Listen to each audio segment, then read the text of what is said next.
Welcome everyone to episode 26 of the Brewhouse podcast between two brothers where we talk about gaming, tech, entertainment, and everything in between. This week we're going to be giving our review of Spider-Man Far From Home. We just had a chance to go see it this past weekend, and overall I thought it was really good, Jonathan. I enjoyed it more than the first one. How about you?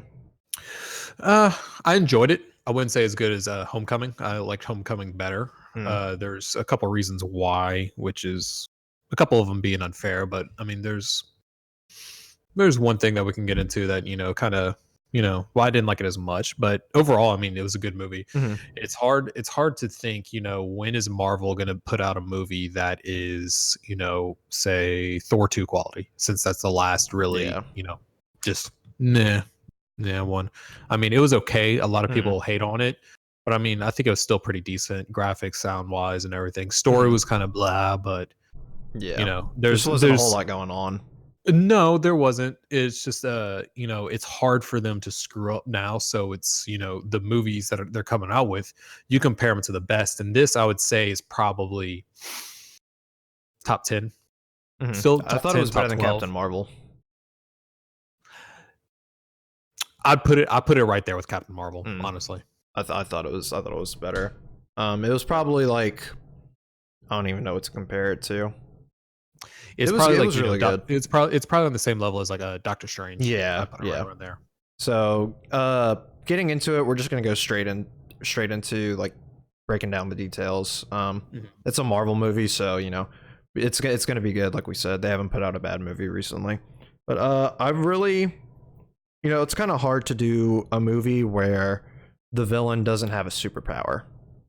And yeah, but I mean, you and anybody that knows anything about Spider-Man and Mysterio, you knew what was going to happen. You knew, spoilers, Mysterio is the bad guy. He doesn't have any superpowers. He's a special effects guru that tricks his opponents into seeing things. Yeah, he created the barf, as Tony Stark called it, which was the virtual augmented reality that he showed in Civil War at the beginning. So correct. Yeah, that he used it as a gimmick, and then ended up firing Jake Gyllenhaal, Mysterio, and then it kind of had the whole kind of related to Syndrome or whatever from The Incredibles.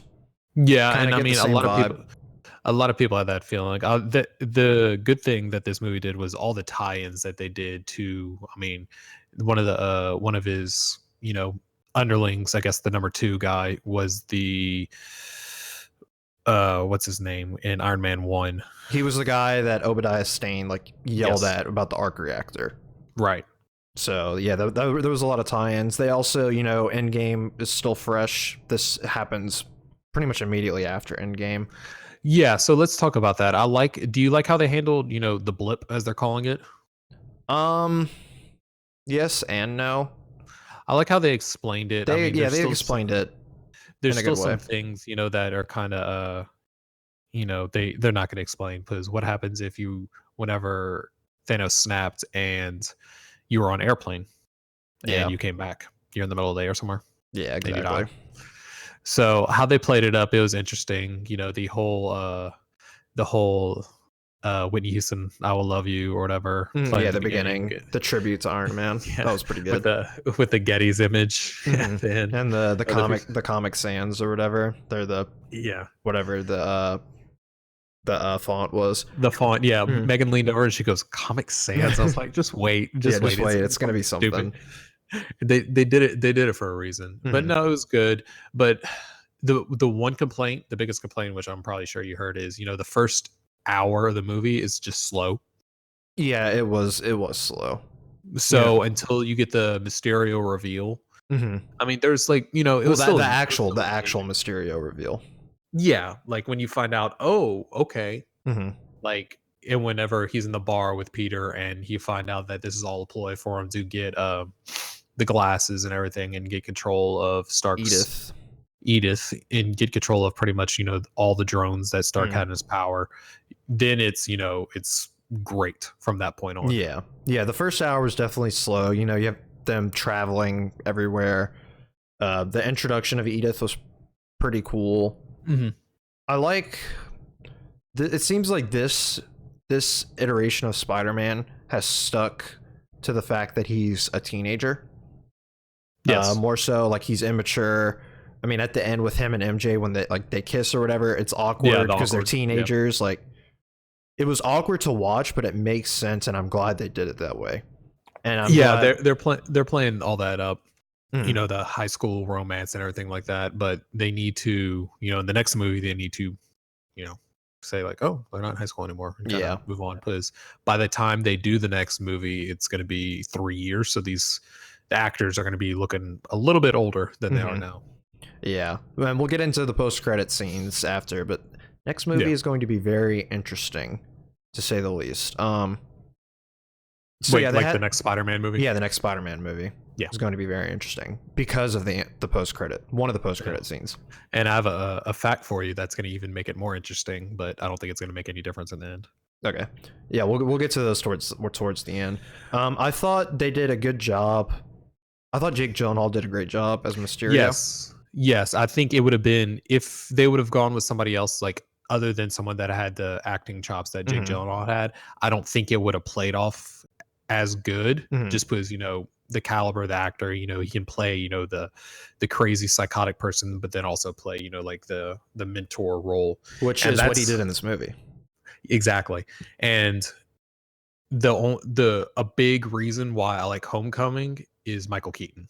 I Yeah, Michael mean, Keaton was it great. just Michael Keaton and his portrayal of the Vulture and how menacing the Vulture was, and Hmm. how pretty much he can kick anybody's butt. Yeah, they did That a was good just job done setting. so well. They did a good job setting that up. Like he looked Mhm. menacing in the movie. Yep. Even for like an older person, like he looked scary. Yeah. So, yeah, I thought they did a really good job. Like we said, he goes from one extreme. Not only it's good when an actor can make their character a good actor, Mhm. and Jake Gyllenhaal made Mysterio a good actor. Like he was very good at the beginning. He was very I mean, it was quote unquote believable if you were going in with Blind. no knowledge. Yeah, blind, pretty much. Yeah. Which I'm sure a fair amount of people do.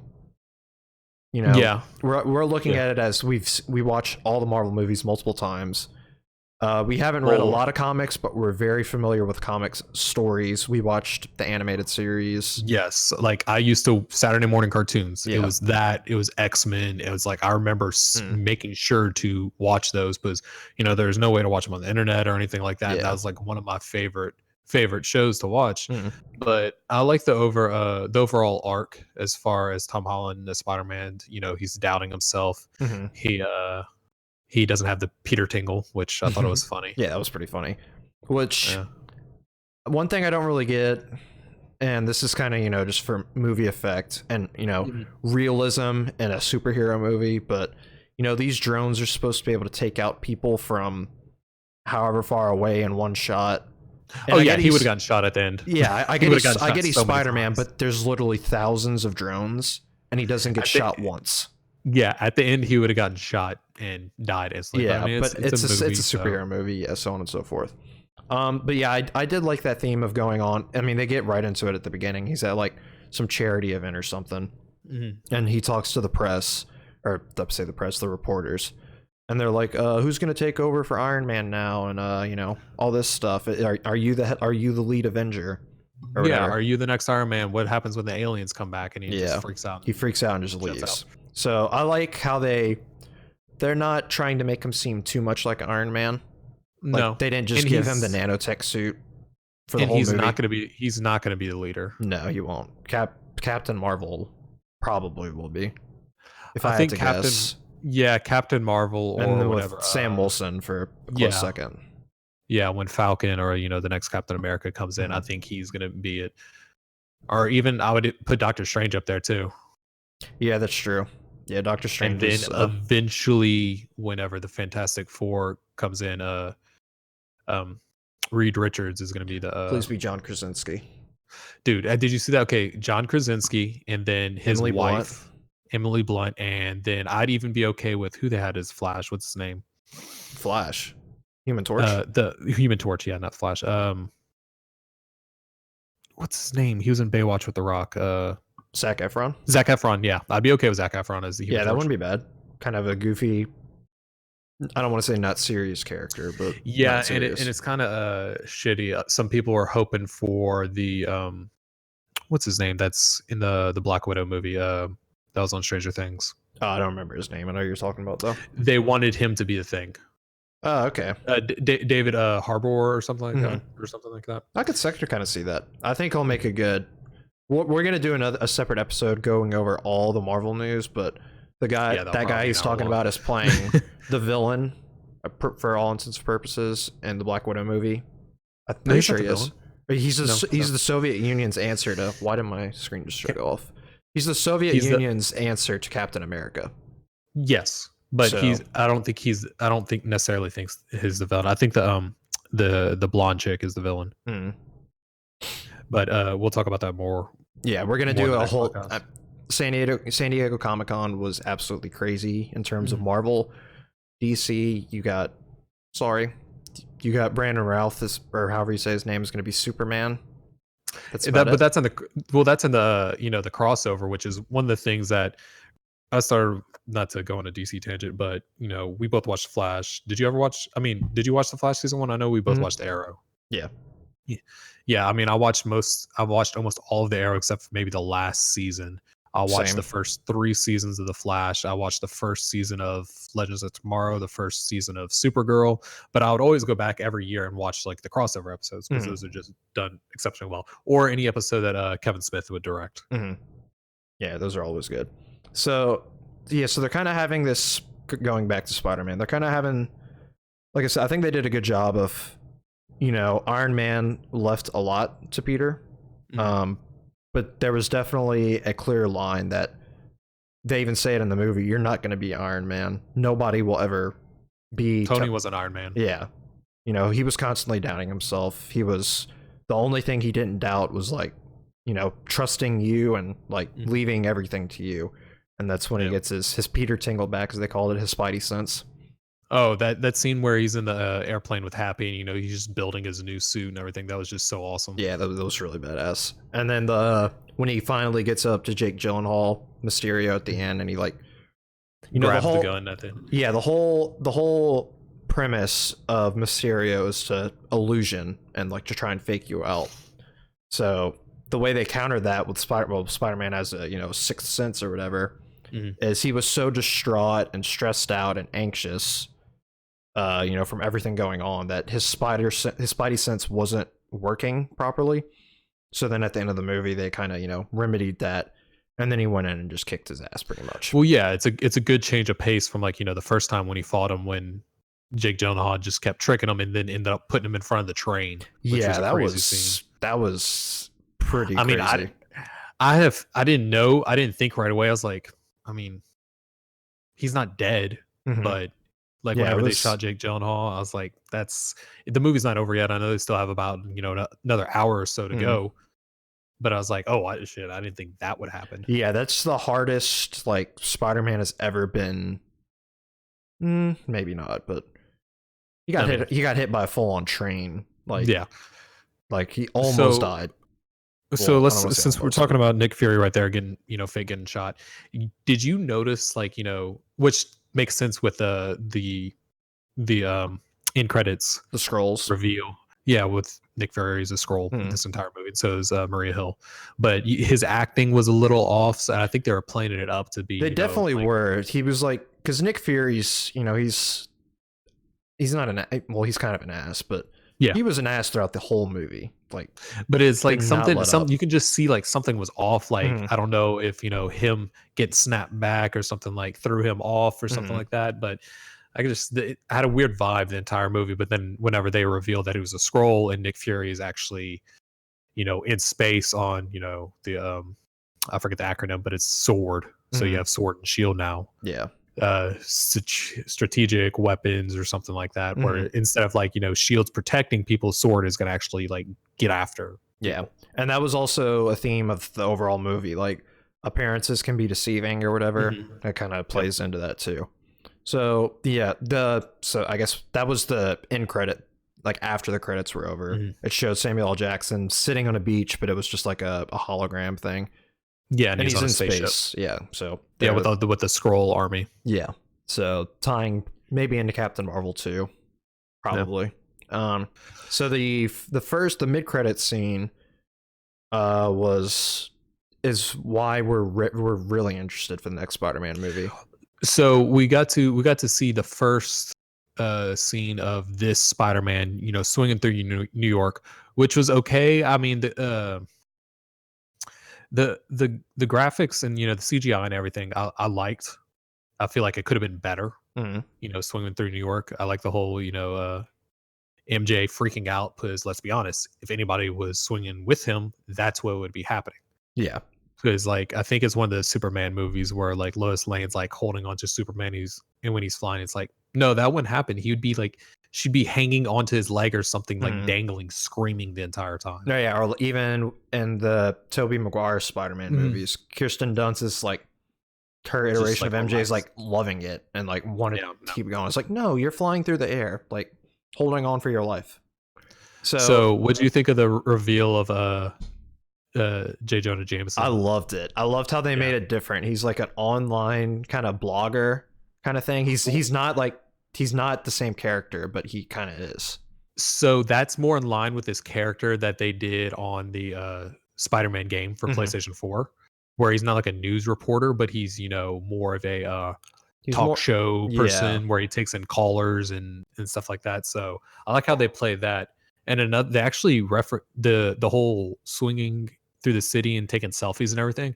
You can do that in Spider-Man, the PlayStation game. Yeah, he was swinging through the air and texting MJ at the end of the movie. And she said don't swing and text or something. I think there's actually a little Easter egg whenever he's in the airplane with Happy and he's flipping through the suits. I think one of the suits is the PlayStation 4 Spider-Man suit. Probably. Where it's got the big white spider on it. Yeah, there were a lot of Easter eggs. Anytime you see numbers in the background, I know I saw before just from one of the trailers. I watched a video on it. It was on the bridge. One of the license plates was the date of one of the comics that came out that introduced Mysterio or something like that. Yeah, there was other Easter eggs at the end when he was swinging through, and when he swings through the tower, that's the Avengers Tower that's recently remodeled. We're assuming it's the Fantastic Four that bought it out and they turned it into the Baxter Building. Yeah. Did you notice at the end when he the thing on the wall where it says "We can't wait to show you what comes next"? You saw that whenever you watched it. I kept trying to point that out. Megan missed it, but one thing I didn't notice, there was 1, 2, 3, and then there's a question mark where 4 would be. So I mean that makes you either think Phase 4 or Fantastic Four. Yeah, that's true. I didn't see the numbers, but I saw this saying you said we can't wait to show you what comes next. I saw that. Phase I was 4. Because it's Phase 4, but that's also Fantastic Four isn't going to be in Phase 4. No, it's going to be in Phase 5. Yeah. The street sign though was supposedly a block away from the Baxter Building where the Fantastic Four's base is. Okay. Yeah, those street signs, whenever they drop down, it's right in front of that sign. So it was either there's 2 references to Fantastic Four, or there's a Phase 4 reference. But I'll let you get into the biggest spoiler at the end, which I didn't think they were going to do. I didn't think they were going to do this either, and I'm kind of it was kind of came out of left field, I guess you could say. And it should have happened in Civil War. Yeah, it was kind of a reverse. They had this whole theme of I can't be Iron Man, I can't be Iron Man. So at the end, they kind of had a reverse Iron Man where I guess Mysterio, in case he lost, he had this planet already that he reveals Spider-Man's identity, and that Spider-Man, I guess, went rogue, I guess you could say, or went bad, right?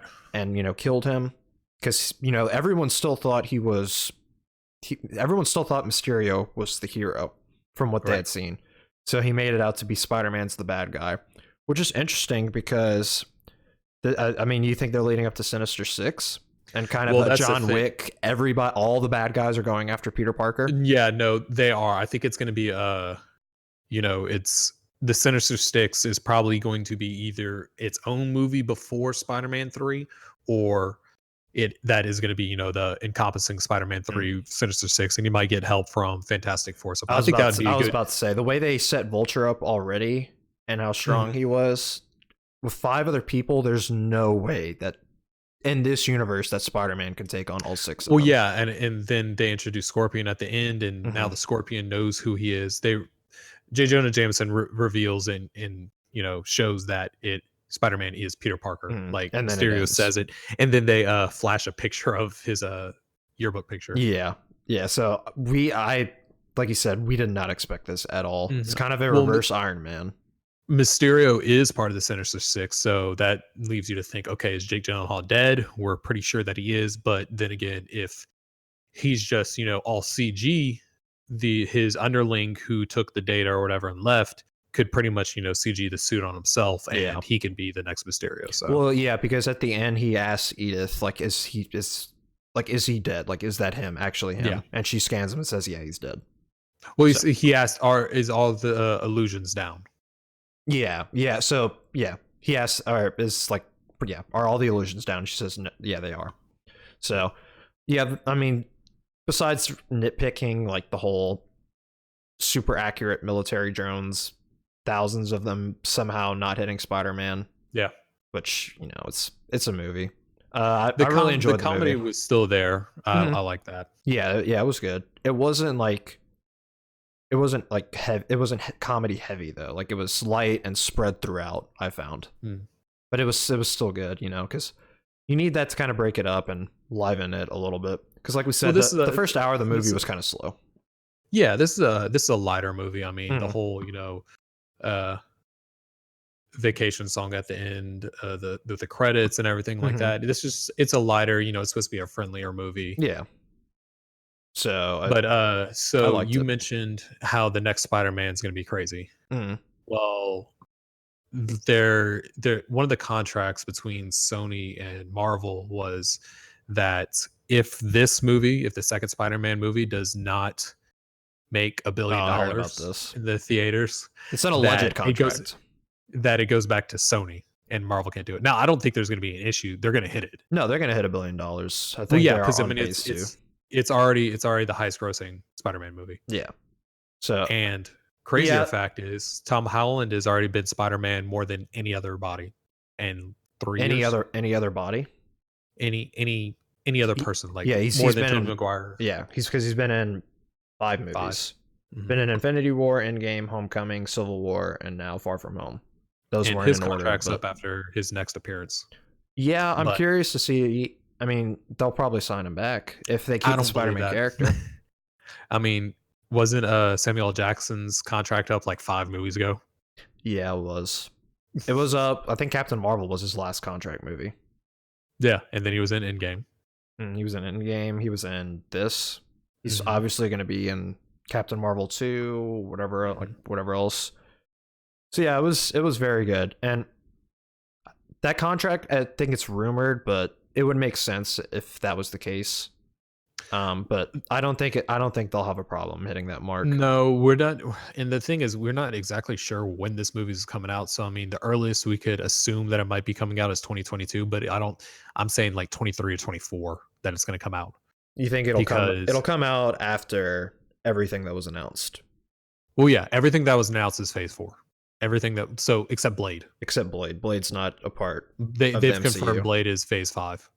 I thought Blade was. I thought it was confirmed to not even be in the MCU. It's just its own movie. It is. Okay. Yeah, it's the same thing. Yeah, Blade is in the MCU. Okay. It's just, it's Spider-Man's in it. Venom is maybe going to be in it. The Hopefully. Morpheus movie might be connected. Morbius. But those are all, the bat from Spider-Man. No, you said Morpheus. Yeah, that's what it is. I thought it was Morbius with a B. Morpheus is from The Matrix. Yeah. Well, I hope it was Morpheus. No, I think you're right. It's Morpheus. But no, Blade is a Marvel character, so that's not owned by Sony. So Blade is going to be in it. Yeah, it's Morbius. Morbius, yeah. Okay. They've confirmed that's going to be Phase 5. Fantastic Four, they didn't say whether it was or not. To me, that and X-Men are like Phase 5. Like, there's no way they're going to be in Phase 4. I think the X-Men and the Fantastic Four, their origins might be hinted at in the Eternals. Oh yeah, I think they'll be introduced, and it'll, for the mutants, it might have something to do with the snap. It caused something to go off, and people's cells mutated or something. Yeah. I don't know. I'm pumped, man. I can't wait to do the podcast talking about all the news shit, because Oh yeah, there is a Get ready. lot. Get ready. Weekly reviews of every TV show. Yeah, we have Disney Plus is going to be worth the money. Let's put it that way. Because not only do we have all the Marvel shows, we have Star Wars.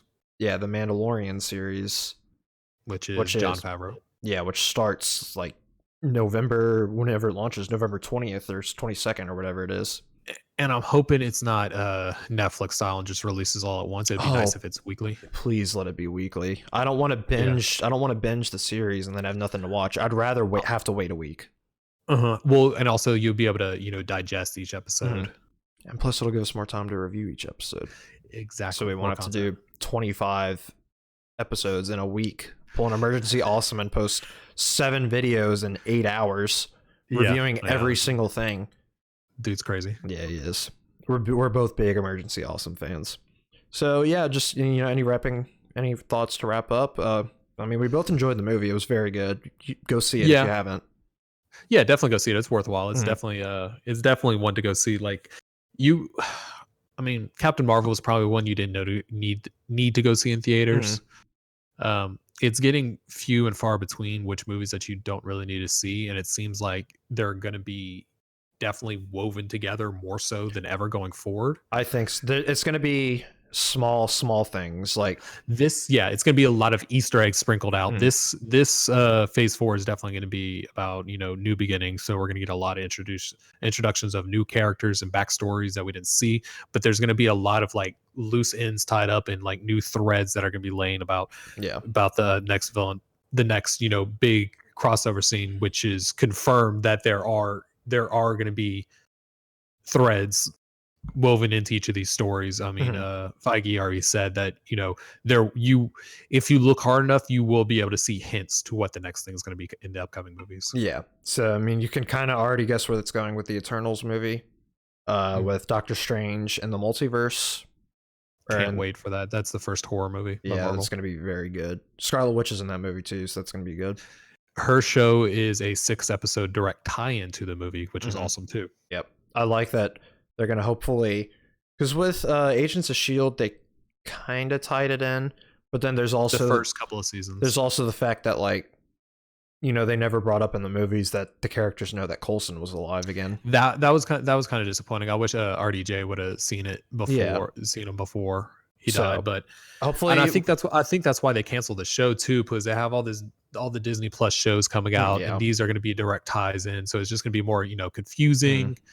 And I also like that there's only going to be one season of these shows. And it's going to be kind of, I don't want to say these are new characters because we know a lot of them, but we're going to get... There's going to be new characters introduced. I know there is, but I'm saying Falcon and Winter Soldier. We know who they are, but Falcon's getting introduced as a new Captain America. This is just this is a different way that they can... if you look at it, they can go more into more detail during the show than if they just did a movie. Well, think about it. If you spend 6 episodes and give it the care of an actual 3-hour movie, I'd be down for the 6 episodes. Yeah, me too. Because you get more time to go into things and do the smaller details that sometimes the movies have to skip over. Kind of the off-screen things that are kind of just understood that happen. You can go into those in the show. Right. So, yeah, Spider-Man was very good. Go see it. This is going to wrap up episode 26. Like we said, we're going to be doing a recap. We're going to try and get everything of all the news on Marvel Phase 4 that was announced at San Diego Comic-Con. We'll probably break it down like top 10 style and just kind of, go from 10 to 1. Yeah, we can go 10 to 1 and, hit the major points. And do like what we're most excited for out of everything. Right. Because I feel like ours will probably be different. Maybe not. There's going to be a couple things that are going to be the same. The top 3 might just be like a different order. Yeah.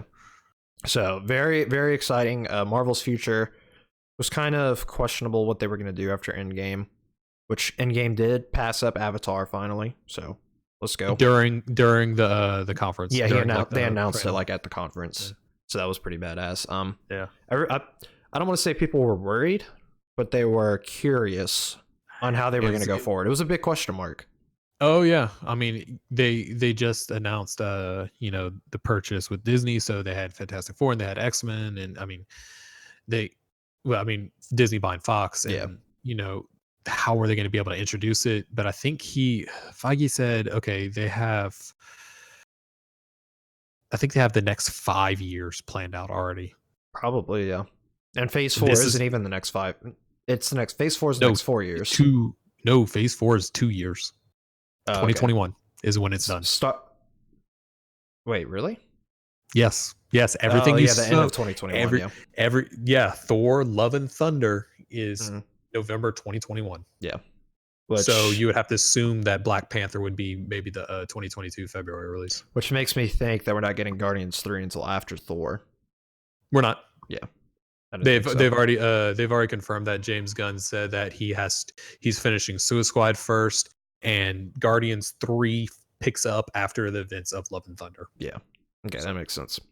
So yeah, guys, very exciting times. We're definitely going to be covering as this stuff's coming out. We're going to be trying to cover everything. Again, it doesn't come out for a while, but we'll still be doing these by the time they come out. So right, definitely anytime like new information drops or something like that.